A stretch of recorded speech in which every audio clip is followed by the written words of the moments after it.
Olá, estamos começando mais um Entre Aspas e hoje nós vamos falar das doenças mais frequentes que atingem a tireoide, o hipotireoidismo e o hipertireoidismo. E aqui para o nosso bate-papo, a doutora Úrsula Fernandes Dalboni de Souza, que é médica, endocrinologista e também professora do curso de medicina da UNAERP. Doutora Úrsula, muito obrigada pela sua presença aqui no Entre Aspas. Obrigada.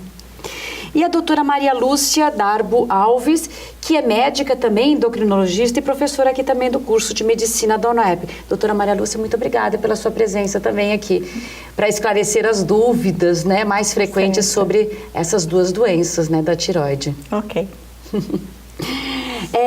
Doutora Úrsula, vamos já começar aqui, né?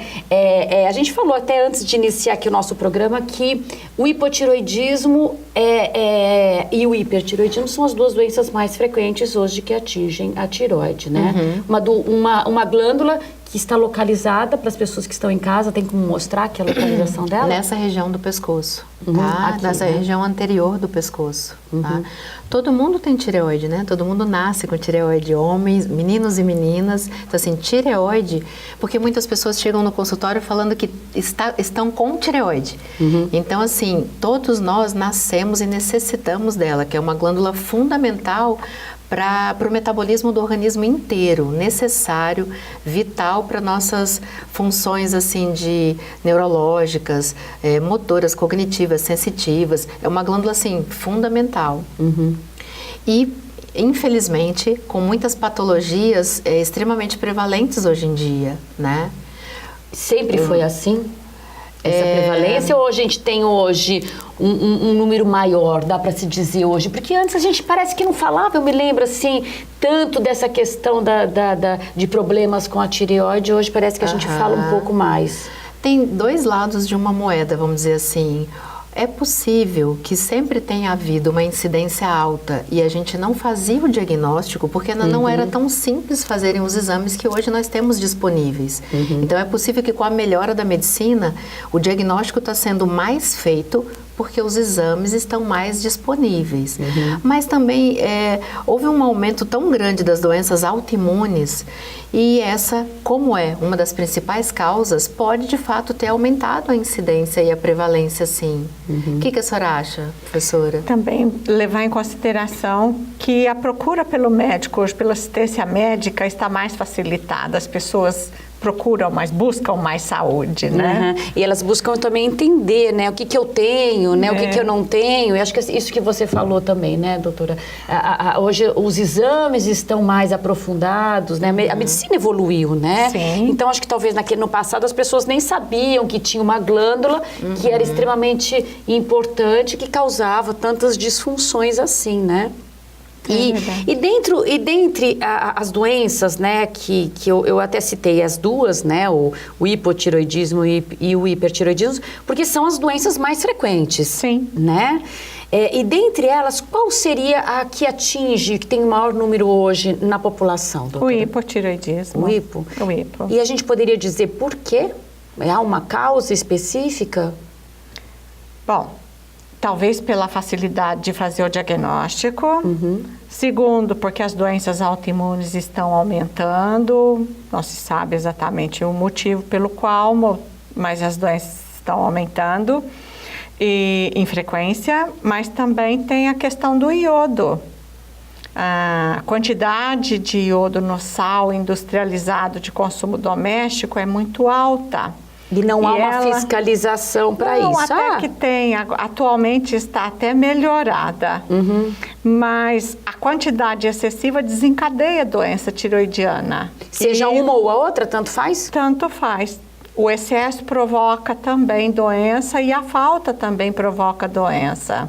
Gente, é muito difícil. E nós estamos vivendo no Brasil uma situação em que houve uma redução na concentração de iodo no sal de cozinha, no sal industrializado. Em 2013, houve uma redução de 20 a 60 miligramas por quilo de sal industrializado para 15 a 45. E por que houve essa diminuição? Por conta das doenças tiroidianas desencadeadas pelo excesso de iodo no sal industrializado. Então, a Anvisa achou por bem reduzir. Entendi. Nós agora temos o outro lado da moeda.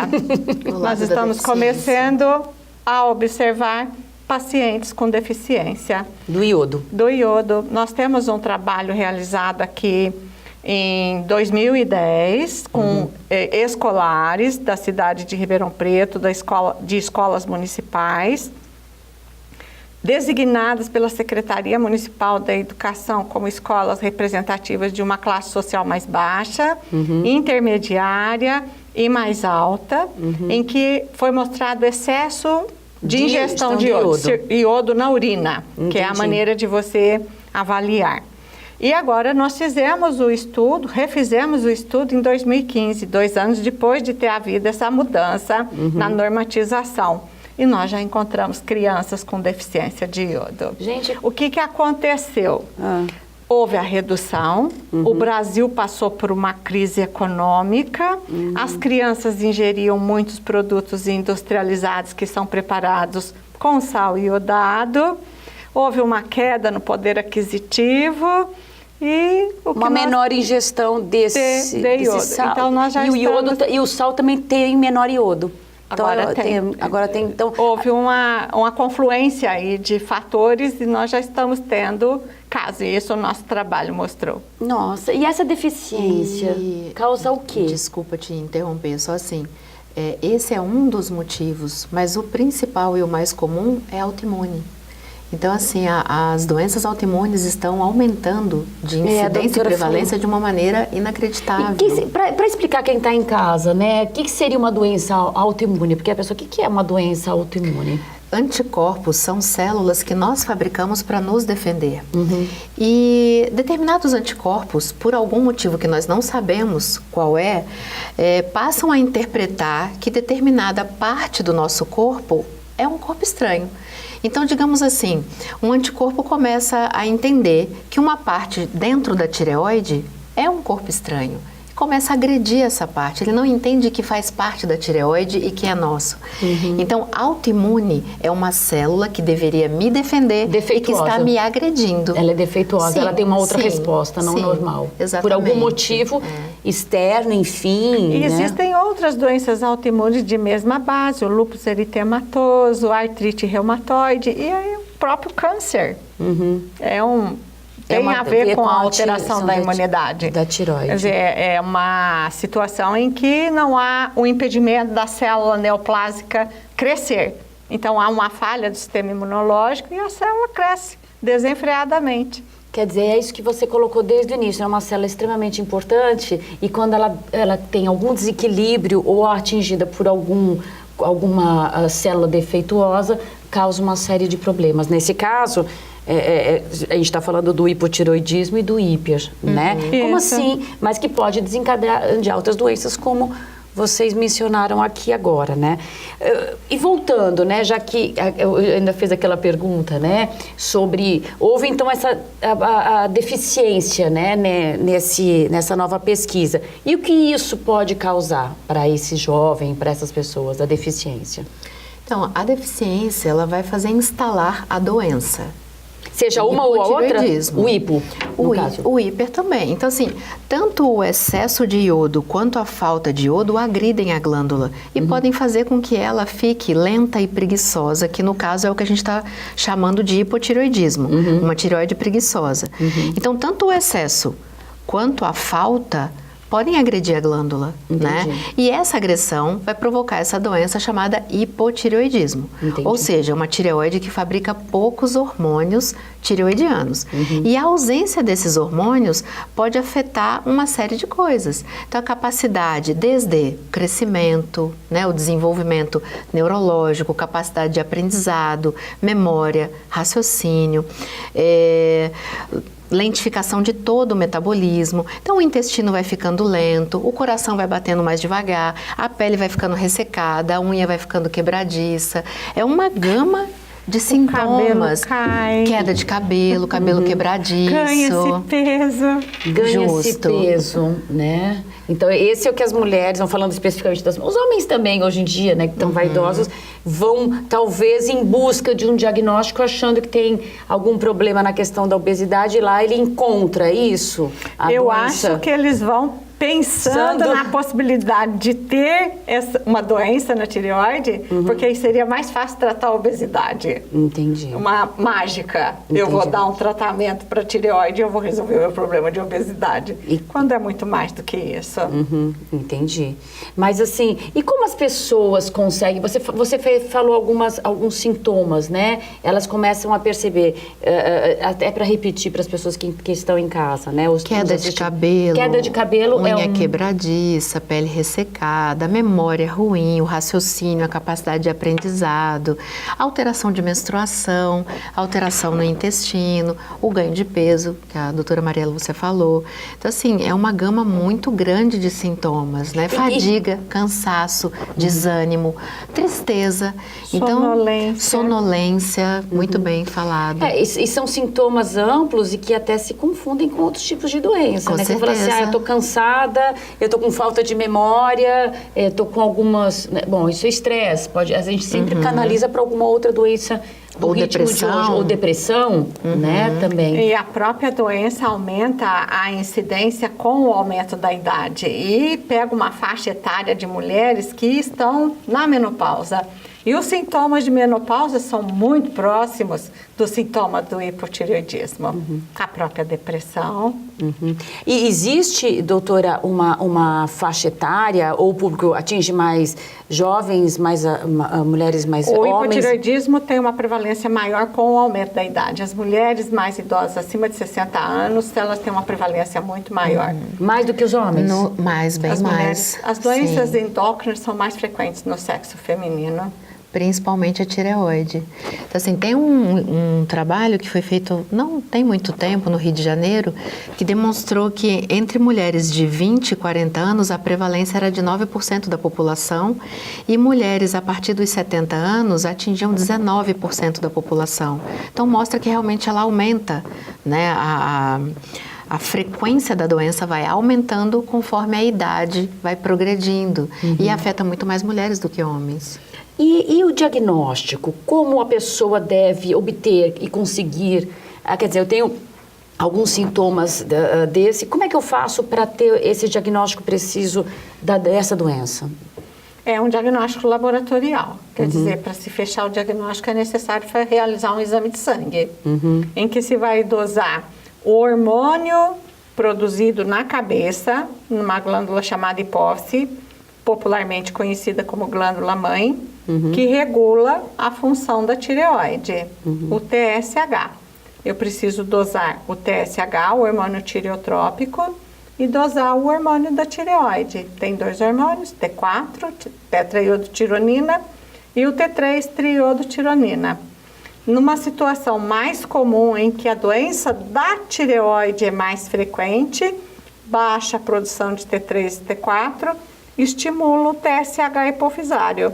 Então, no hipotireoidismo, eu costumo encontrar o TSH alto, T3 e T4 baixos. Entendi. É o mais frequente. E é fácil esse diagnóstico hoje, doutora? Laboratorialmente é muito simples. É muito simples. Muito simples. E assim, e vocês recomendam a questão das pessoas procurarem sempre que tiverem algum sintoma dessa natureza, procurarem já esse tipo de diagnóstico? Procurar o atendimento médico, né? Para investigar, sim, com certeza. Porque o diagnóstico, como a doutora Maria Lúcia falou, é sempre laboratorial. Como não existe nenhum sintoma exclusivo da doença, se a pessoa não fizer exame de sangue, ela não faz diagnóstico. Ela não sabe e pode ter o diagnóstico errado. Então, realmente, ela pode continuar ali com aquele diagnóstico de depressão, de menopausa, de ansiedade. Se ela não fizer o exame de sangue, ela não vai ter esse diagnóstico. E o exame é muito simples. Vamos para um rápido intervalo e voltamos daqui a pouco.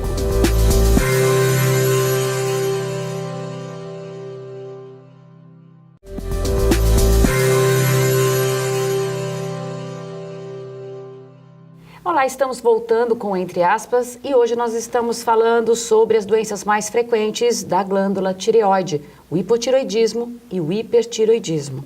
Doutora, no primeiro bloco, a senhora falou de uma pesquisa, né, que está sendo refeita, né, que foi refeita, né, recentemente em 2015, né, depois que houve a determinação para diminuição de iodo do sal de cozinha e que isso vem causando, né, apresentou na pesquisa o resultado, o déficit de iodo nessas crianças, né, da escola pública. O que isso pode ocasionar? Nós não falamos isso e eu fiquei muito curiosa sobre isso. Bom, se o iodo é necessário para a produção de hormônio, se falta iodo, vai faltar o hormônio. E o que essas crianças vão apresentar? Problema de aprendizagem, né? E nós somos um Brasil pobre. Nós precisamos que a educação seja muito valorizada. Sim. E nós estamos tendo problema na faixa etária para aprender. Crianças pré-adolescentes que estão começando a ter deficiência de iodo e podem vir a ter deficiência de hormônio. E, portanto, as consequências. E também temos as gestantes, né? A necessidade de iodo na gestação aumenta por conta do bebê e está faltando iodo para as gestantes também.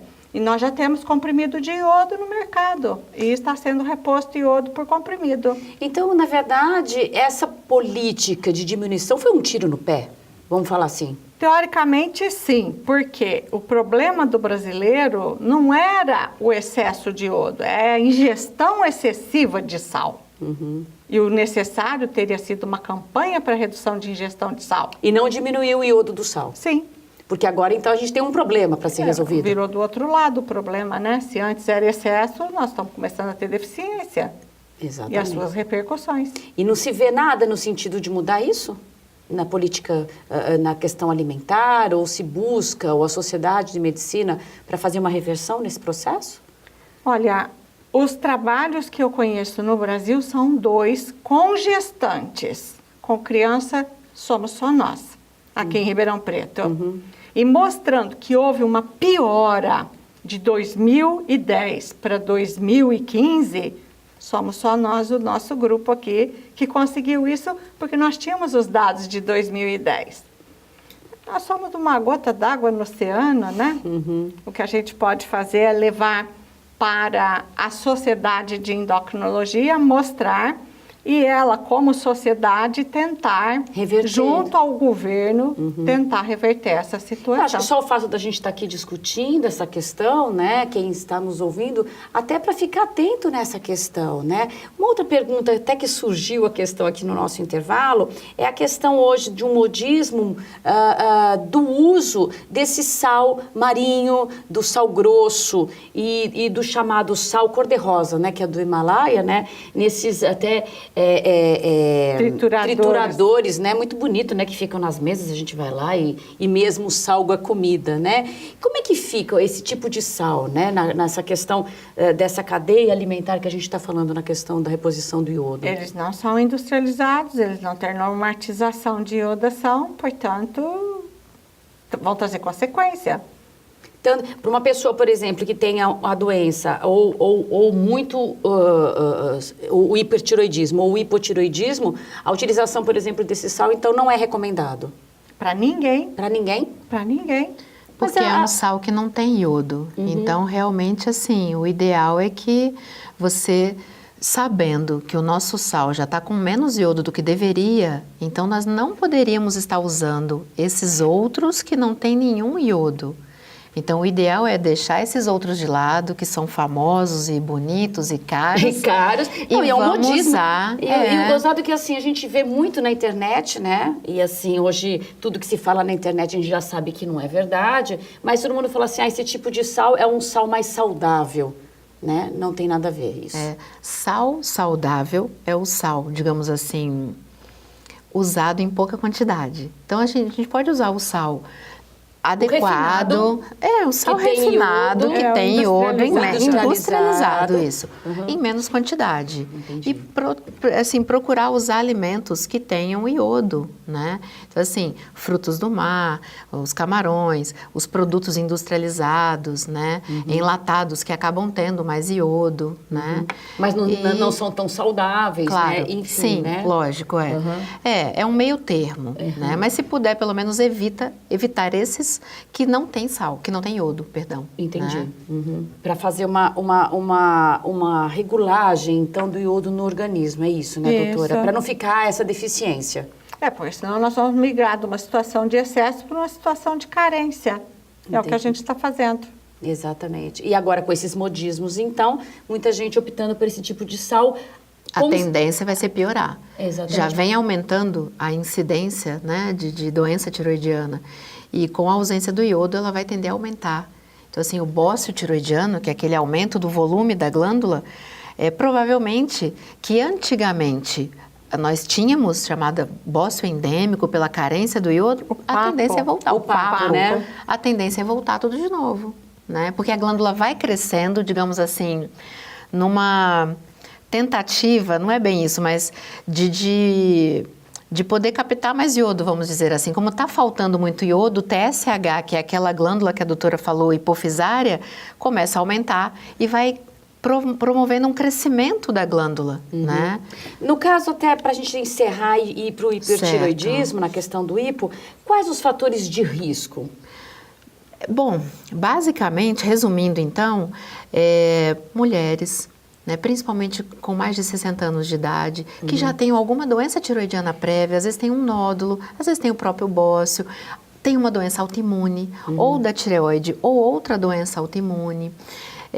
Histórico passado de irradiação de cabeça e pescoço, pessoas que usam medicações que possam agredir a tireoide, medicações que possam ter muito iodo também, por exemplo, amiodarona, lítio, enfim, acho que histórico familiar de tireoide, acho que basicamente é isso, né, professora? Sim. E o tratamento, doutora?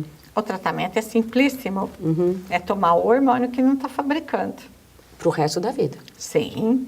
Né? E todos os dias. É porque não é uma doença que não tem cura. Não. Depois dela instalada. Sim. O que se observa no caso, por exemplo, da tireoidite de Hashimoto, que é a principal etiologia, é uma inflamação crônica na tireoide, é uma piora progressiva. Então, você faz um cálculo de dose de hormônio tiroidiano hoje, amanhã já é outro e depois da manhã é outro, porque vai perdendo função da glândula e você vai tendo que aumentar progressivamente a reposição.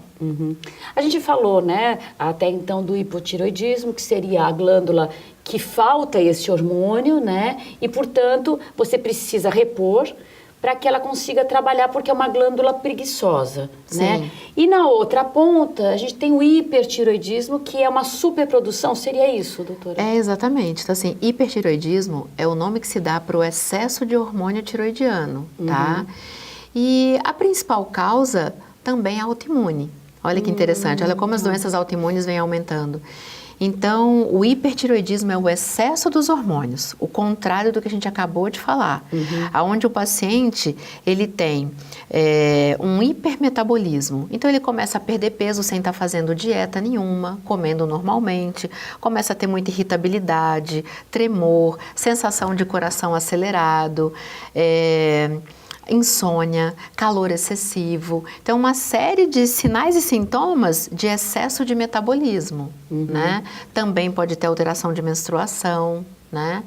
Quer colocar mais algum sintoma? O trânsito intestinal acelerado, pode ter queda de cabelo também. Também. Não tem também, doutora, o caso dos olhos também, do globo ocular? Esse é relacionado à doença autoimune, né?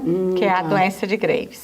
A doença de Graves, a forma de hipertireoidismo mais comum é uma doença autoimune.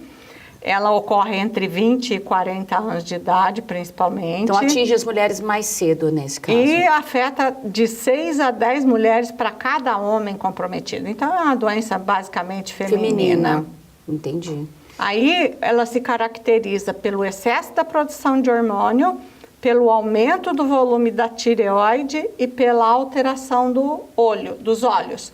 Então, que é exoftalmia. Então, a pessoa vai poder ver, no caso do hipertiroidismo, ela tem um aumento, então ela pode perceber que a glândula está aumentada, sim. Com relação à exoftalmia... A exoftalmia que é a questão do globo... O globo ocular que vai, digamos assim, que fica protuso, fica para fora, né? Então, nem todos os pacientes, às vezes a doença de Graves pode afetar os olhos antes mesmo de começar o hipertireoidismo, 20% dos casos acontece isso. Mas também 40% dos casos pode não afetar o globo ocular, então as pessoas não podem ficar esperando ter aquele olhar assustado, né? Começou a ter sintomas de tremor, taquicardia, perda de peso, sudorese excessiva, insônia, procura um médico. Faz o exame, porque o diagnóstico também é fácil. É da mesma forma que o hipotireoidismo. Sim, exame de sangue. Sim, exame de sangue.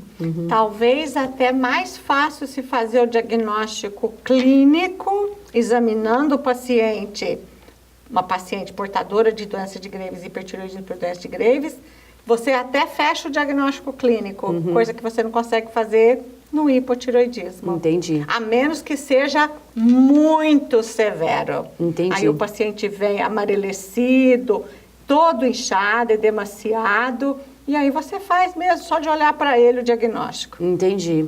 E os fatores de risco são as mulheres, é isso? Também, assim, mulheres com histórico de doença autoimune e também histórico familiar autoimune. E o tratamento nesse caso? Depende da causa. Então, assim, quando a gente vê um indivíduo com hipertireoidismo, quando nós falamos que uma pessoa tem hipertireoidismo, por enquanto a gente não falou a causa, né? Então, a gente vai fazer alguns exames para tentar entender qual é a causa. Quando se trata do Graves, que é essa doença autoimune que é a mais comum mesmo, o tratamento é medicamentoso na maior parte das vezes. E também para o resto da vida, que nem o hipotireoidismo. Nós tendemos no hipertireoidismo a procurar, digamos assim, a cura. Então, a gente inicia com tratamento medicamentoso, mas se até mais ou menos 2 anos não houve cura para a doença, nós vamos mudar de tratamento em busca dessa cura, porque é uma doença mais agressiva, pode provocar arritmias, problemas cardíacos sérios. Então, o tratamento também pode ser cirúrgico ou através de um tipo de radioterapia que é o iodo radioativo, tá? Então, não é o resto da vida tomando remédio. Existem pessoas que podem tomar remédio o resto da vida.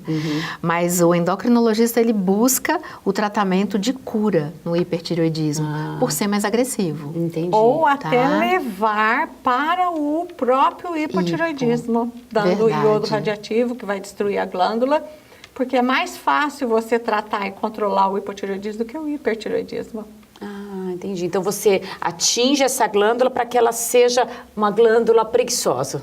Ela pare de funcionar. Hoje Entendi. você dá dose de iodo radioativo para um paciente portador de hipertireoidismo por doença de Graves para levar para hipotireoidismo. Por ser mais agressiva a doença. Sim. Entendi. Porque se você não trata, você falou que tipo de doenças ela pode causar sérias, o hiper? Arritmia. Arritmia. Né? A Osteoporose. principal, aumentar mentais.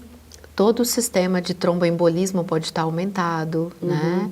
Mas, assim, o risco de morte, vamos dizer assim, está atrelado às arritmias. Então, é bem agressivo mesmo. Entendi. E, assim, a gente está quase no fim do nosso programa, mas eu queria até ressaltar uma coisa que vocês falaram, já não me lembro, que a gente já falou tanta coisa aqui, né? Vocês falaram dessa questão da radiação, acho que foi você, né? Iodo radioativo. Da questão de você... radiação de cabeça e pescoço. De cabeça e pescoço. Então, você vai no dentista, tirar uma radiografia.